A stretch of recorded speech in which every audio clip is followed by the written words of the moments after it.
Light করা ছিল না, এটা কোন স্টিল মারবো?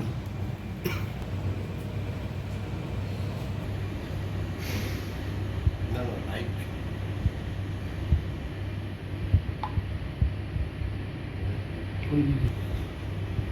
নোটিশটা হোয়াটসঅ্যাপ দিতে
সময় গতকাল গুলি বোম চলেছে। ভাবুন, পুলিশের সামনে যে গুলি চালাচ্ছে প্রকাশ্যে ঘোষপাড়া রোডে, অত চওড়া রোডের উপরে, মেঘনা গেটের সামনে 3টে ক্যামেরা, শিব মন্দির গলির কাছে 4টে ক্যামেরা, লাইন দিয়ে ক্যামেরা আছে, পুলিশের ক্যামেরা আছে, সেইখানে গুলি চলছে।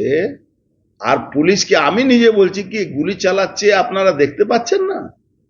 তারপরে বাড়িতে এসেছি, বাড়িতে আসার পরে বসেছি, তখন বম চলেছে আমার এক বাড়িতে। তারপরে পুলিশ আমাকে নোটিশ পাঠাচ্ছে কি ভোর 10টার সময় আমার কাছে হাজিরা দিতে হবে, সকাল 10টা। কটায় নোটিশটা পাঠিয়েছে? ভোর 4টের সময় নোটিশ পাঠিয়েছে, ভোর 4টের সময়। যে আমাকে 10টার সময়, আমি কি উঠাই গিয়ে আছি? যখন ও ডাকবে তখন আমাকে যেতে হবে। এই দলদাস পুলিশ, লজ্জা হয় না এদের? হিম্মত থাকলে আমি আবার চ্যালেঞ্জ করছি, কোর্টে এটা নিয়ে চ্যালেঞ্জ করব কি আমি বারবার বলেছিলাম কি এই নজরদারির জন্য এই ক্যামেরা রাখা হয়েছে, তাহলে এই ফুটেজটা কোর্টকে প্রডিউস করুক, এই ফুটেজটা পাবলিকলি প্রডিউস করুক, আমাকে ডাকতে হবে না, আমি সরাসরি গিয়ে গ্রেফতারি বরণ করে নেব। কোন ফুটেজটার কথা বলছেন আপনি? এই কালকে যে গুলি চলেছে সেই ফুটেজে, গুলি কে চালিয়েছে, কে গুলি চালিয়েছে আমি এটাই জানতে চাইছি। এটা তো গুলি চালিয়েছে, সে তো পুলিশের সামনে গুলি চলেছে। নোটিশে কি কি আছে এবং কি কি সেকশন দিয়েছে? সেকশন তো কিছু বাকি নেই, সেকশন কিছু বাকি নেই, শুধু এক্সপ্লোসিভ সেকশন নেই। জানে এক্সপ্লোসিভ সেকশন দিলে এনআইএ চলে আসবে, এই জন্য এক্সপ্লোসিভ সেকশন দেয়নি। এত শর্ট টাইম নোটিসে কি আপনি যাবেন? অসম্ভব, এটা যাওয়ার ব্যাপার আছে নাকি? আমি কি রাস্তায় পাকেট মারাছি কি আমাকে যেতে হবে? এটা ডাকলেই পুলিশের সামনে তো বোমাবাজি হচ্ছিল। পুলিশের সামনেই তো বোমাবাজি হচ্ছে, পুলিশের সামনে দোকান ভাঙচুর হয়েছে, বিজেপি কর্মীগুলোকে দোকান ভাঙচুর করেছে। এর আগেও তো নবীন সিং ছিল, ওই ঘটনার ভাঙচুর হয়েছিল। 4 অক্টোবরে এরকমই একটা হামলা এই নবীন সিং ভোর 6টা, 7:30, 7টার সময় করেছিল। তখন প্রকাশ্যে ওপেন পিস্তল নিয়ে গুলি, এটা সিসিটিভি ফুটেজ এসেছিল। তারপরে এই নির্লজ্জ পুলিশ, এরা ল অ্যান্ড অর্ডার নয়, এরা জেনে শুনে এলাকাকে ডিস্টার্ব করে এখানে অশান্তি করানোর চেষ্টা করছে। কি পরিবর্তন করা হলো? অলোক রাজুরিয়াকে আরে যেই পরিবর্তন করছে, যেই আসছে, মমতা ব্যানার্জি ইনস্ট্রাকশনে তাকে কাজ করতে হচ্ছে। আসার পরে আরো 5খানা ক্যামেরা লেগেছে, কি হলো তাহলে? তারপরেও তো অপরাধীরা ঘুরে বেড়াচ্ছে, গুলি চালাচ্ছে।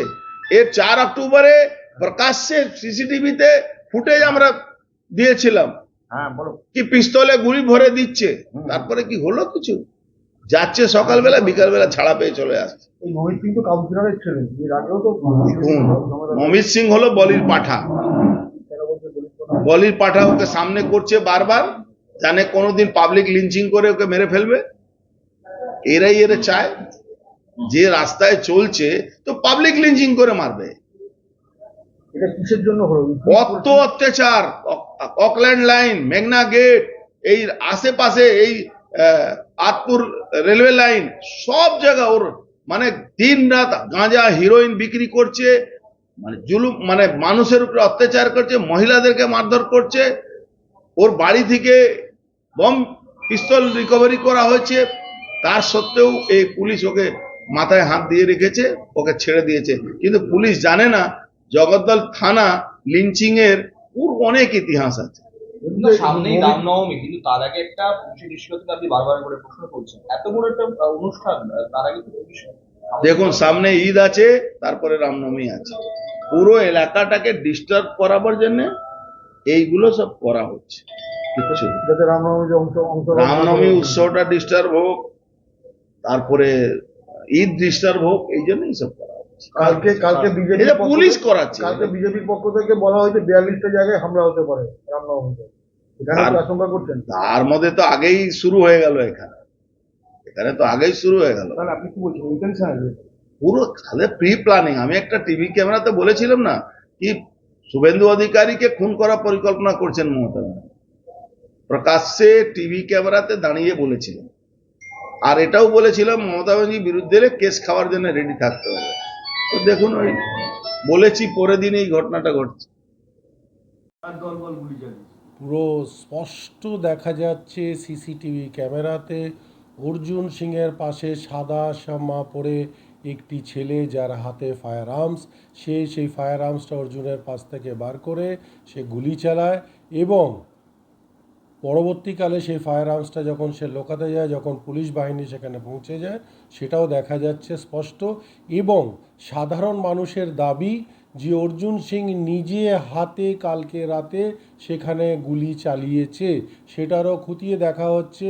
পুলিশ প্রশাসন দেখছে কয়েক রাউন্ড সেখানে কার্তুজ পাওয়া গেছে এবং কয়েক রাউন্ড সেখানে খোকা পাওয়া গেছে, মানে খোল পাওয়া গেছে। তাহলে এই পরিস্থিতিতে আমরা দাবি করছি যে এই গুন্ডাগর্দি আর আমরা ব্যারাকপুর লোকসভার অন্তর্গতে বরদাস্ত করব না। অবিলম্বে অর্জুন সিংকে গ্রেফতার করতে হবে, না হলে আমরা বৃহত্তম আন্দোলনে যাব। অর্জুন সিংয়ের মিথ্যে বচন, সারা দিন মিথ্যে কথা বলে যাচ্ছে, প্রভোকিং করে যাচ্ছে যে কোনোভাবে একটা ঝামেলা লাগুক। আর আমার কথা হলো, ওনার অফিস থেকে মেঘনা জুট মিল গেট প্রায় 700 বা 500 মিটার দূরে, সেইখানে উনি হঠাৎ কেন উপস্থিত হলেন এবং কেন তিনি ওই রাতের বেলা সেখানে দলবল নিয়ে গেলেন? সেখানে না তো তার কোনো ব্যক্তিগত ব্যাপার ছিল, না কিছু ছিল। এই যাওয়ার পিছনে উদ্দেশ্য কি, এবং যারা মারধর করলো তারা কে, এবং যারা মার খেলো তারা ওইখানকারই বাসিন্দা, তারা মিলের ভিতরে ঢুকলো কি করে? এবং পুলিশ এটাও খতিয়ে দেখছে যে মেঘনা জুট মিলের ভিতরে অর্জুনের একাধিক গাড়ি, যেগুলো উনি চড়েন এবং যেগুলোতে ওনার দুষ্কৃতীরা চড়ে, সেই গাড়িও দেখা যাচ্ছে যে মেঘনা জুট মিলের ভিতরে রাখা রয়েছে। তাহলে এটা বোঝাই যাচ্ছে যে মেঘনা জুট মিলের সাথে ওনার কোনো সম্পর্ক আছে, যে সম্পর্কর জন্যে উনি কাল দৌড়ে এবং ছুটে সেই গেটে গেছিলেন। এটা কারণটা কি পুলিশ খতিয়ে দেখছে। ওনার যাওয়ার কারণ কি, ওখানে কেন উনি ওখানে পৌঁছালেন, এটা তো জানতে হবে। হঠাৎ করে অকল্যান্ডের সঙ্গে এটার কোনো সূত্রপাত নেই। অকল্যান্ড থেকে এই জুট মিল গেট প্রায় 500 থেকে 700 মিটার দূরে। কোনো কোয়ার্টার নিয়ে কোনো ইতিমধ্যে কোনো ঝামেলা হয়নি, কোনো রকম কোনো সূত্রপাত নেই। এটা একটা মিথ্যে অভিযোগ। যে কোনোভাবে অর্জুন সিং এই ঘটনার থেকে নিজেকে বাঁচানোর চেষ্টা করছেন, কিন্তু উনি বাঁচাতে পারবেন না। এবং কি ওখান থেকে ফিরে এসে দলবল নিয়ে উনি 18 নম্বর গলিতে যে সেখানে ঘর দৌড় ভাঙচুর করেন, সেখানে ওনার ছেলেপেলেরা বোমা চালায় এবং উনি সেটাকেও মিডিয়াতে বলছে ওনার উপরে বোমা চালা হয়েছে। আমি পুলিশকে বলবো ওনার বাড়ি সার্চ করা হোক, ওনার পাশের বাড়িটা সার্চ করা হোক, যেখানে সুবোধ সিংয়ের যারা দুষ্কৃতী, যারা ইতিমধ্যেই ব্যান্ডেল থেকে এসে এই অঞ্চলে মার্বেল যে হোলসেলার আছে তার থেকে 60 লক্ষ টাকা নিয়েছিল, তাদেরই গ্যাংয়ের অনেকেই অর্জুন সিংয়ের সেই বসবাস বাড়িতে রয়েছে। ওদের সিআইএসএফ দিয়ে গার্ড করে রেখেছে। আরও দুষ্কৃতী রয়েছে যারা কালকে দেখা গেছে মেঘনা জুট মিল গেটে, তাদের মধ্যে কেউ এই অঞ্চলের মানুষ নয়, তারা বাইরের মানুষ। তারা হঠাৎ রাত 10টার সময় কিভাবে কি করে আসলো, এটাও খতিয়ে দেখতে হবে।